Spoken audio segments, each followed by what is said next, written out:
Hi hello నమస్తే welcome to మనం TV నేను దుర్గా. తెలంగాణ రాష్ట్ర రాజకీయాల గురించి మనతో చర్చించేందుకు మన ముందున్నారు ప్రముఖ అనలిస్ట్ కట్టా కార్తిక్ గారు. ఇప్పుడు ఆయన అడిగి వివరాలు తెలుసుకుందాం. నమస్తే కార్తిక్ గారు, చెప్పండి. మనం చూసుకున్నట్లయితే బీఆర్ఎస్ ఎమ్మెల్యేలందరూ కాంగ్రెస్ వైపు మొగ్గు చూపడం జరుగుతోంది. అయితే బీఆర్ఎస్ ఎల్పీ విలీనం కూడా కాంగ్రెస్లో జరిగే అవకాశం ఉన్నట్టుగా మనకు ప్రచారం జరుగుతోంది. అది నిజమేనంటారా? ఎందుకు రీసెంట్గా చూసుకుంటే 4 ఎమ్మెల్యేలు ఇంతకుముందే రేవంత్ రెడ్డి గారిని కలవడం జరిగింది. రీసెంట్గా ఇంకొక ఎమ్మెల్యే కూడా కలవడం జరిగింది. ఒకరు వెనుక ఒకరు కాంగ్రెస్లో చేరాలనుకుంటున్నారా? దీని వెనుక కారణం ఏంటంటారు? నిజమే. BRS LP party Congress party అంటే ఎల్పీలో విలీనం కాబోతుంది. ఇది నడుస్తున్నటువంటి ప్రచారం. ఈ నడుస్తున్న ప్రచారానికి కారణం ఏంటి అంటే, మొన్న 4 ఎమ్మెల్యేలు, మెదక్ జిల్లాకు సంబంధించిన 4 ఎమ్మెల్యేలు రేవంత్ రెడ్డి గారు నా ఇంటిపై కలిశారు. తర్వాత వచ్చిన విమర్శలు వాళ్ళేదో వివరణ ఇచ్చుకునే ప్రయత్నం చేశారు. అదిగాక నిన్నగాక మొన్న ప్రకాష్ గౌడ్ గారు బీఆర్ఎస్ ఎమ్మెల్యే రేవంత్ రెడ్డి గారు నా ఇంటికి వెళ్ళి కలిశారు. దాదాపు అర్ధగంట పైన చర్చలు నడిపారు. సో ఒక్కొక్కరుగా బీఆర్ఎస్ పార్టీ నాయకులు, ఎమ్మెల్యేలు, అంతకుముందు ఎమ్మెల్యే కాదు కానీ తీగల కృష్ణారెడ్డి గారు మాజీ ఎమ్మెల్యే, ఆయన కూడా రేవంత్ రెడ్డి గారిని కలిశారు. ఇలా వరుసగా ఎమ్మెల్యేలంతా కలుస్తున్నటువంటి సమయంలో ఒక అనుమానం ఏంటంటే, బీఆర్ఎస్ పార్టీ ఎల్పీ ఏమన్నా కాంగ్రెస్ పార్టీలు విలీనం అవుతుందా అని చెప్పేసి. దీనికి ఒకసారి బ్యాక్గ్రౌండ్ చెక్ చేసుకుంటే, తెలంగాణ 2014లో వచ్చింది, ఇప్పుడు 2024 నడుస్తుంది.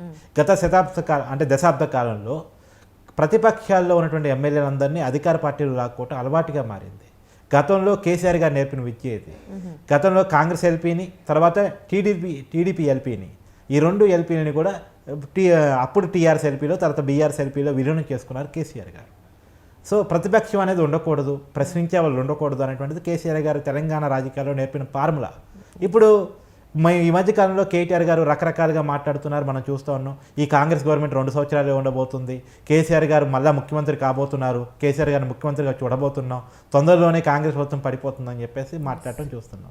సహజంగానే కాంగ్రెస్ పార్టీ మొన్న 2023 ఎలక్షన్స్లో 64 స్థానాలతోటి అధికారం దక్కించుకుంది. 39 స్థానాలతో ప్రతిపక్షానికి బీఆర్ఎస్ పరిమితమైంది. 39 స్థానాల్లో ఉన్నటువంటి బీఆర్ఎస్ పార్టీ 64 స్థానాలతో గవర్నమెంట్లో ఉన్నటువంటి కాంగ్రెస్ పార్టీని గవర్నమెంట్ పడిపోతుంది అంటే కాంగ్రెస్ పార్టీ సహజంగా ఏం భావిస్తుంది? అపోజిషన్ ఏదో కుట్ర చేస్తుంది, కేసీఆర్ ఏదో కుట్ర చేస్తున్నారు. ఎందుకంటే కేసీఆర్ కుట్రలు అలవాటు కాబట్టి, గతంలో చేశారు కాబట్టి. గతంలో 19 మంది ఎమ్మెల్యేలు పోయిన ఎన్నికల్లో, అంటే 2018 ఎన్నికల్లో గెలిస్తే 12 మంది ఎమ్మెల్యేలని కాంగ్రెస్ పార్టీలో లాగేసుకున్నారు కాబట్టి, 2 టీడీపీ ఎమ్మెల్యేలు కలిసి 2 లాగేసుకున్నారు కాబట్టి, అలవాటు కేసీఆర్ గారికి ఉంది కాబట్టి మళ్ళీ అదేమైనా ప్రయత్నం చేస్తున్నాడా? అందులోనూ బీజేపీ ప్రధాన కార్యదర్శిగా ఉన్నటువంటి బండి సంజయ్ గారు 5,000 కోట్లతో కేసీఆర్ గారు కుట్ర చేస్తున్నారు, కాంగ్రెస్ పార్టీని అంటే ప్రభుత్వాన్ని పడేయడానికి కుట్ర చేస్తున్నారని చెప్పేసి కామెంట్ చేసిన తర్వాత సహజంగా రేవంత్ రెడ్డి గారు తొందరపడతారు కదా. లండన్లో కామెంట్ చేశారు కదా, నేను గనక విజులు ఊడిస్తే మీ పార్టీ బతకదు, పార్లమెంట్ ఎన్నికల తర్వాత మీ పార్టీ ఖతం అవుతుంది అని చెప్పేసి లండన్లో రేవంత్ రెడ్డి గారు కామెంట్ చేశారు కదా. ఇవన్నీ జాగ్రత్తగా గమనిస్తే ఏదో జరుగుతుంది. బీఆర్ఎస్ ఎమ్మెల్యేలు ఒక్కొక్కరిగా రేవంత్ రెడ్డి గారికి టచ్లో ఉన్నారు. ఈ విషయాన్ని నేను మొదటి నుంచి చెప్తున్నాను. అసలు వాస్తవానికి కలిసిన ఎమ్మెల్యే కాదు, కలవని ఎమ్మెల్యేలు కూడా చాలామంది రేవంత్ రెడ్డి గారితో టచ్లో ఉన్నారు. రోజు మీడియా ముందుకు వచ్చే మాట్లాడే కడియం శ్రీహరి గారితో సహా, హైదరాబాద్కు సంబంధించినటువంటి చాలామంది ఎమ్మెల్యేలతో సహా చాలామంది రేవంత్ రెడ్డి గారితో రోజువారీ టచ్లోకి వెళ్తూ ఉన్నారు. వాళ్ళు అధికార పార్టీలోకి వెళ్ళడానికి ఇష్టపడుతున్నారు. ఇంకేంటంటే, గత కొంతకాలంగా, దశాబ్ద కాలంగా తెలంగాణ రాజకీయాలను జాగ్రత్తగా గమనించండి. అధికార పార్టీలో ఉండడానికి ఎమ్మెల్యేలు ఇష్టపడుతున్నారు కానీ అపోజిషన్ పార్టీలో ఉండడానికి ఎమ్మెల్యేలు ఇష్టపడట్లేదు. అభివృద్ధి జరగాలి అంటే, నిజవర్గ సమస్యల పరిష్కారం కావాలంటే, ప్రజల ఆకాంక్షలు నెరవేరాలంటే కేవలం అధికార పార్టీలో ఉండాలి అనే దానికి ఎమ్మెల్యేలు అలవాటు పడ్డారు. పోరాటం చేయడానికి, ప్రశ్నించడానికి ఎమ్మెల్యేలకు అలవాటు పడట్లేదు. ఎందుకంటే వాళ్ళ రాజకీయ లాభాలు ఇప్పుడు ఎన్నికల డబ్బుతో కూడుకున్నవి, డబ్బులు ఖర్చు పెట్టుంటారు, మళ్ళీ సంపాదించుకోవాలి. అది ప్రతిపక్షం ఉంటే సాధ్యం కాదు. అధికార పార్టీలో ఉంటే ఎంతో కొంత ఏదో కాంట్రాక్ట్ సంపాదించుకొని డబ్బులు సంపాదించుకోవచ్చు. అధికార పార్టీలో ఉంటే విలువ ఉంటుంది, ప్రతిపక్ష పార్టీలో ఉంటే విలువ ఉండదు. అధికార ప్రోటోకాల్ కూడా ఇవ్వరు ప్రతిపక్ష పార్టీలో ఉంటే, అధికార పార్టీలో ఉంటే అన్నీ ఉంటాయి. ఎందుకంటే ఇదంతా కేసీఆర్ గారు నేర్పారు, అధికార పార్టీలో ఉంటేనే అన్నీ ఉంటాయి అనేటువంటి ఒకదాన్ని కేసీఆర్ గారు తెలంగాణ రాజకీయాల్లో అలవాటు చేశారు కాబట్టి ఆ రాజకీయమే ఇప్పటికీ నడుస్తుంది. కాబట్టి రెండోది, వాళ్ళ తలకై నొప్పి వాళ్ళే కొని తెచ్చుకున్నట్టు గవర్నమెంట్ పడేస్తుంది అంటే వీళ్ళు జాగ్రత్తగా ఉంటారు కదా. అపోజిషన్ పార్టీని ఎందుకు ఉంచాలని చూస్తారు, అపోజిషన్ ఎమ్మెల్యేని ఎందుకు ఉంచుకోవాలని చూస్తారు. సో సహజంగానే రేవంత్ రెడ్డి గారు జాగ్రత్త పడి ఉంటారు, అపోజిషన్ ఎమ్మెల్యేలతో టచ్లోకి వెళ్ళి ఉంటారు, వాళ్ళని తీసేసుకోవడానికి రెడీ అయి ఉంటారు. రెడీ కాకపోతే మొన్న 4 ఎమ్మెల్యేలు ఇంట్లో అంతసేపు ఎందుకు భేటీ అవుతారు, మొన్న అరగంట సేపు ప్రకాష్ గౌడ్ గారితో ఎందుకు భేటీ అవుతారు అంటే, సహజంగా ఏంటంటే ఒక ఎమ్మెల్యే, అది అపోజిషన్ పార్టీ కావచ్చు, అధికార పార్టీ కావచ్చు, ముఖ్యమంత్రి కలవటాన్ని రాజకీయంగా చూడలేము మనం జనరల్గా. ఒక ఎంపీ ప్రధాని కలవటానికి కానీ ఒక ఎమ్మెల్యే ముఖ్యమంత్రిని కలవటానికి కానీ అధికారిక రాజకీయ కోణంలో చూడలేం. ఏదో నిజంగా సమస్యల కోసం కలిసారు, ఇంకేదో ప్రజా సమస్యల కోసం కలిసారని చెప్పుకోవాలి. కానీ ఒకప్పుడే రాజకీయాలు లేవు కాబట్టి సహజంగా రాజకీయాలే అనుకునే పరిస్థితి, ఎస్ రాజకీయంగానే అనుకునే పరిస్థితి. ఒకప్పుడు లేక రాజకీయాలు ఉంటే ఎమ్మెల్యేలు ఎందుకు కలిసారంటే ప్రజా సమస్య మీద కలిసి ఉండొచ్చు అనుకునేవాళ్ళు. గతంలో కూడా కలిసేవాళ్ళు, అపోజిషన్ ఎమ్మెల్యేలు ముఖ్యమంత్రిని కలిసే సాంప్రదాయం గతంలో ఉండేది. కానీ గతంలో లేని అనుమానాలు గత 10 సంవత్సరాలు కలుగుతున్నటువంటి రాజకీయాలు చూస్తే వస్తున్నటువంటి అనుమానాలు.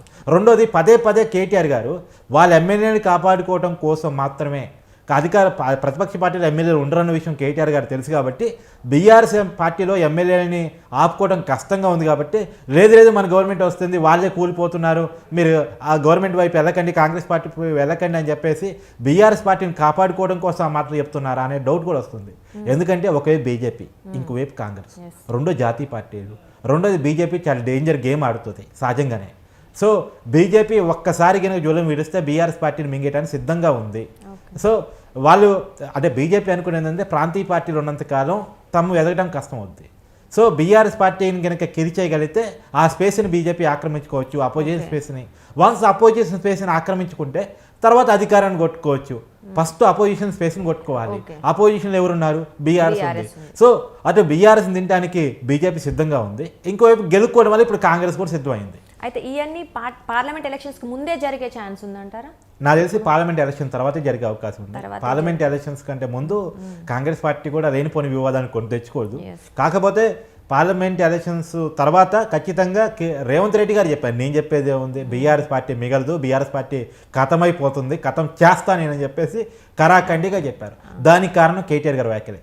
కేటీఆర్ గారి వ్యాఖ్యలను రేవంత్ రెడ్డి గారు ఎంత సీరియస్గా తీసుకుంటారంటే కామారెడ్డిలో మా నాన్న మీద తలబడి దమ్ముందా అని చెప్పేసి కేవలం కేటీఆర్ కామెంట్స్ సీరియస్గా తీసుకొని రేవంత్ రెడ్డి గారిపై కేసీఆర్ గారి మీద పోటీ చేశారు. అదే రేవంత్ రెడ్డి గారి కనుక కామారెడ్డిలో కేసీఆర్ గారి మీద నిలబడకపోయి ఉంటే కేసీఆర్ గారు గెలిచి ఉండే వాళ్ళేమో. కానీ వన్స్ రేవంత్ రెడ్డి గారు కేసీఆర్ గారు డైరెక్ట్ ఫైట్గా అది ఆశ్చర్యకరం కదా జనరల్గా. అది కేవలం కేటీఆర్ గారి వ్యాఖ్యల కారణంగా జరిగింది. సో ఇవాళ కూడా కేటీఆర్ గారు పదే పదే మీ గవర్నమెంట్ కూలిపోతుందని కారణం చేత రేవంత్ రెడ్డి గారు సీరియస్గా తీసుకోవడం వల్ల బీఆర్ఎస్ పార్టీ కొలాప్స్ అయ్యే పరిస్థితికి వచ్చింది. కేటీఆర్ గారు తన గోవి తనే దవ్వుకుంటున్నారు తన వ్యాఖ్యల ద్వారా. సొంత వ్యాఖ్యల వల్ల తన ఎమ్మెల్యేలను కోల్పోతున్నారు. వన్స్ వాళ్ళ నాన్న కామారెడ్డిలో ఓడియడానికి కారణం కేటీఆర్ గారి వ్యాఖ్యలే. ఇవాళ బీఆర్ఎస్ పార్టీలో ఎమ్మెల్యేలు వన్స్ మొత్తం కూడా కాంగ్రెస్ పార్టీలో పోవడానికి కారణం కేటీఆర్ గారు వ్యాఖ్యలే. మరి ఒకవేళ నిజంగా వెళ్ళిపోతే బీఆర్ఎస్ నుంచి అందరు ఎమ్మెల్యేలు, మనకు ప్రధాన ప్రతిపక్షం అయితే తెలంగాణలో ఉండదు కదా. అవును, అంటే ప్రధాన ప్రతిపక్షం ఇవాళ ఉండకపోవడం గత 10 సంవత్సరాలకు ఎక్కడుంది, ఎక్కడ ఉండిచ్చారని. ఇప్పుడు ఆయన నేర్పిన రాజకీయాలే కదా. ఇప్పుడు 2018 ఎలక్షన్స్లో గెలిచిన అపోజిషన్ ఉన్నిచ్చారా? 19 మంది గెలిస్తే 5-6 ఎమ్మెల్యేలు కాంగ్రెస్ పార్టీలో చివరికి మిగిలింది పాపం. సో మొత్తానికి బీఆర్ఎస్ పార్టీలో చేర్చుకున్నారు కదా. అంతకుముందు చూడండి 2014 ఎలక్షన్స్లో జరిగింది కూడా అదే కదా. ఇప్పుడు 2014 ఎలక్షన్స్లోనైనా పెద్ద గొప్ప మెజార్టీ రాలేదు, మళ్ళీ అపోజిషన్ పార్టీకి చంద్రబాబు ఏదో రాజకీయం చేస్తారని గవర్నమెంట్ కూలిపోయిద్దాం అందుకే చేశారు అనుకుందాం. 2018 ఎలక్షన్స్లో 88 స్థానాలు ఇచ్చారు. ఇంకెందుకు నీకు అపోజిషన్ ఎమ్మెల్యేలు? అపోజిషన్ ఎమ్మెల్యేలు తీసుకుంది కాక అపోజిషన్ ఎమ్మెల్యేలు ఒకరి మంత్రి పదవి కూడా ఇచ్చారు. ఆ రోజు సబితా ఇంద్రారెడ్డి, అంతకుముందు తలసాని శ్రీనివాస్ యాదవ్కి ఇచ్చారు. అపోజిషన్ ఎమ్మెల్యేలను తీసుకోవడం, వాళ్ళకి మంత్రి పదవులు కాంట్రాక్టులు డబ్బులు ఇవ్వటం, ఇదంతా గత దశాబ్ద కాలంగా కేసీఆర్ గారు నేర్పిన రాజకీయం. ఇవాళ కేసీఆర్ గారు నేర్పిన రాజకీయమే కేసీఆర్ గారి పార్టీని బొందబెట్టబోతుంది అనే ఒక అనుమానం కలుగుతూ ఉంది రాజకీయాల్లో చూసిన వాళ్ళకి. సరే, అయితే ఎమ్మెల్యేలు అందరూ ఓన్లీ అధికార పక్షంలో మాత్రమే ఉండడానికి ఇష్టపడుతున్నారు కాబట్టి చేరుతున్నారు అంటున్నారు. మరి ఓన్లీ బీఆర్ఎస్ నుంచి ఎందుకు చేరికలు ఉంటున్నాయి, వేరే పార్టీ నుంచి ఎందుకు ఉండట్లేదు? మనం చూసుకున్నట్లయితే ఎక్కువ బీఆర్ఎస్ నుంచే జరుగుతున్నాయి. సహజంగా బీజేపీలో ఉన్నటువంటి ఎమ్మెల్యేలు వాళ్ళు సైద్ధాంతికంగా ఉంటారు, వాళ్ళు అంత ఈజీగా వేరే పార్టీల వైపు రారు. ఓకే. సో ఇప్పుడు బీఆర్ఎస్లో ఉన్నటువంటి ఎమ్మెల్యేలు అంతా ఇతర పార్టీ నుంచి వచ్చిన వాళ్ళు, వాళ్ళు కేవలం టీఆర్ఎస్ పార్టీలో పుట్టి పెరిగిన వాళ్ళు అయ్యి ఉంటే, కేవలం కేసీఆర్ గారి సిద్ధాంతంతో పెరిగిన వాళ్ళు అయ్యి ఉంటే వాళ్ళు అంత ఈజీగా వాళ్ళు కూడా పార్టీ మారుతారని మనం అనుకోలేము. కానీ గత 10 సంవత్సరాల కాలంలో ఇతర పార్టీ నుంచి తెచ్చుకున్న నాయకులతోనే బీఆర్ఎస్ ఎదిగింది కాబట్టి, ఇతర పార్టీ నుంచి తీసుకొచ్చిన నాయకులని ఎంకరేజ్ చేసింది కాబట్టి వాళ్ళు ఆ పార్టీలో మాత్రం ఎందుకుంటారు? ఆల్రెడీ ఒకసారి పార్టీ మారిన వాళ్ళకి 2సారి పార్టీ మారటం ఏమని చెప్పండి. వాళ్ళు 2-3 పార్టీలు మారిన వాళ్ళు బీఆర్ఎస్లో ఉన్న వాళ్ళంతా చాలా మంది. సో ఆ 2-3 పార్టీలు మారిన వాళ్ళకి 4వ పార్టీ మారటం ఏముంది చెప్పండి. కాబట్టి అంత అనుమానం కలుగుతుంది ఏంటంటే ఎంఐఎంలు అంత ఈజీగా పార్టీ మారేవాళ్ళు కాదు. వాళ్ళది ఒక మద్దతు బట్టి వాళ్ళు ఒక గీత గీసుకుని ఆ గీతలో ఉండేవాళ్ళు వాళ్ళ ఎప్పుడు మారేవారు కాదు, అంత ఈజీ కాదు. సో బీజేపీ వాళ్ళు వాళ్ళంత ఈజీగా మారేవాళ్ళు కాదు. మారగలిగింది బీఆర్ఎస్ వాళ్ళు. అందరు చూపు బీఆర్ఎస్ని కొలాప్స్ చేయడం అయితే, ఎందుకంటే ఈ మధ్యకాలంలో పదే కామెంట్ చేస్తుంది, ప్రభుత్వాన్ని కూలి చేస్తామంటుంది బీఆర్ఎస్. కాబట్టి బీఆర్ఎస్ కేసీఆర్ గారి గత రాజకీయాలు కూడా కొంత అనుమానం కలిగించే విధంగా ఉన్నాయి. కాబట్టి సహజంగానే కాంగ్రెస్ చూపు బీజేపీ చూపు ఖచ్చితంగా బీఆర్ఎస్ మీద ఉంటుంది, బీఆర్ఎస్ పార్టీని కొలాప్స్ చేయడం మీద ఉంటుంది. జాగ్రత్తగా ఉండాల్సింది బీఆర్ఎస్ పార్టీ మాత్రమే. మరి కాపాడుకోగలరంటారా కేటీఆర్ గారు కానీ కేసీఆర్ గారు కానీ వాళ్ళ ఎమ్మెల్యేలని వేరే పార్టీకి వెళ్లకుండా ఆపగలరా? అంత ఈజీ అయితే కాదు. ఎందుకంటే నేను ఇందాక చెప్పింది, అపోజిషన్లో ఉండటానికి ఏ ఎమ్మెల్యేకి ఇష్టం ఉండే పరిస్థితులు లేవు. అధికార పార్టీలో ఉంటేనే మాకు అన్నీ దక్కుతాయనేటువంటి ఆలోచనలో ఎమ్మెల్యేలు ఉంటున్నారు. కాబట్టి సహజంగానే అధికార పార్టీ వైపు వెళ్ళే అవకాశాలే ఎక్కువ ఉంటాయి. రెండోది, మొన్న జరిగిన 9 ఎమ్మెల్యేలు ఆల్రెడీ రేవంత్ రెడ్డి గారు నా ఇంటికి వెళ్ళి కలిశారు వితౌట్ కేటీఆర్ నోటీసు. నిన్న ప్రకాష్ గౌడ్ గారు కలిశారు వితౌట్ కేటీఆర్ గారు నోటీసు. సో ఈ 5 ఎమ్మెల్యేలు వితౌట్ నోటీస్ కలిశారంటేనే దాంట్లో మనకు అర్థమవుతుంది ఏదో రాజకీయ స్పర్ధాలు ఉన్నాయి అనేటువంటి చెప్పేసి. కాబట్టి ఖచ్చితంగా బీఆర్ఎస్ పార్టీని కాపాడుకుంటున్నది అంత తేలికైనటువంటి పని కాదు. రెండోది ఏంటంటే, ఏ లోకల్ పార్టీలు ప్రాంతీయ పార్టీలు అధికారంలో ఉన్నంత వరకు బలంగా ఉంటాయి. వన్స్ అధికారం పోయిందంటే బలహీనపడతాయి. సో అది ఏ పార్టీకైనా అదే వర్తిస్తుంది, బీఆర్ఎస్ పార్టీ కూడా అదే వర్తిస్తుంది. ఓకే కార్తిక్ గారు, మొత్తానికి ఈ విషయంపై అయితే తీవ్రంగా చర్చ జరుగుతుంది రాష్ట్రంలో. కాకపోతే ఏం జరుగుతుందనేది మనం వెయిట్ చేయడం తప్ప ఏం